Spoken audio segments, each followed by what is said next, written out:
I really enjoyed all of the experiences I've had in Kyoto, but it just made me want to see a little bit more of the bakeries around other parts of Japan.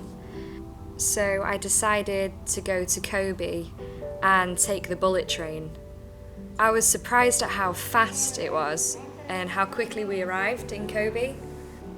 As soon as we got off the bullet train, I noticed the difference in the location. There was such more mountains and it was by the sea, and just the people's a lot more open-minded. I could already tell that I was going to have a completely different experience to what I had had already.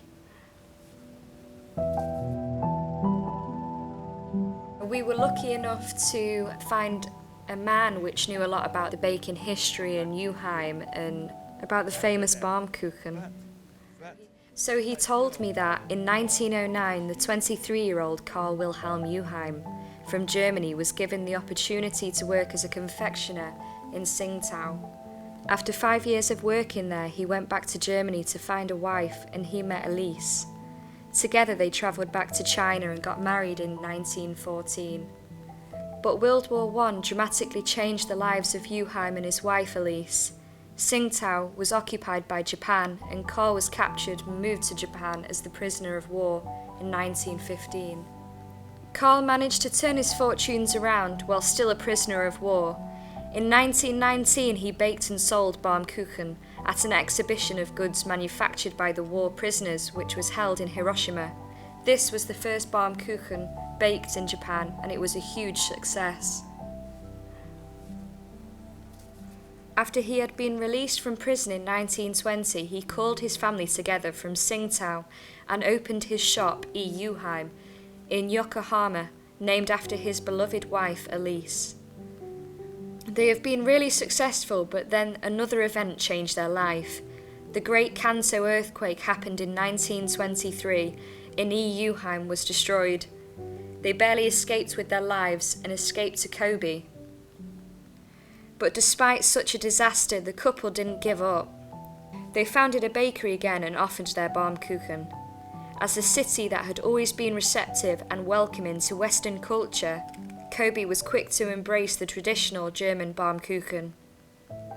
But then Second World War broke out and Kobe was forced by air raid. The couple then evacuated to Rocco, but Karl got weaker day by day because of suffering from disease. In 1945, the atomic bombs were dropped in Hiroshima and Nagasaki, and on the day right before the war ended, Karl finally passed away and his only son died in the war.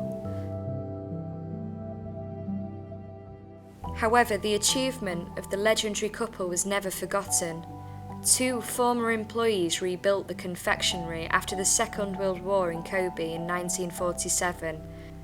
More than a century after Karl Juchheim arrived in Japan, the Juchheim bakery is the nation's largest producer of baumkuchen.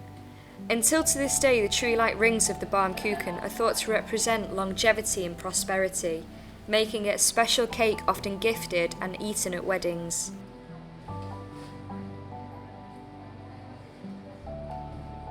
I was so intrigued after hearing this story that I needed to go and try it for myself. So when I tried the baumkuchen in the shop, you could really tell that he tried to keep the recipe pure and that he kept it as simple as possible so that it stayed perfect and they could continue to resemble it exactly. And you could tell that he would also use the best ingredients.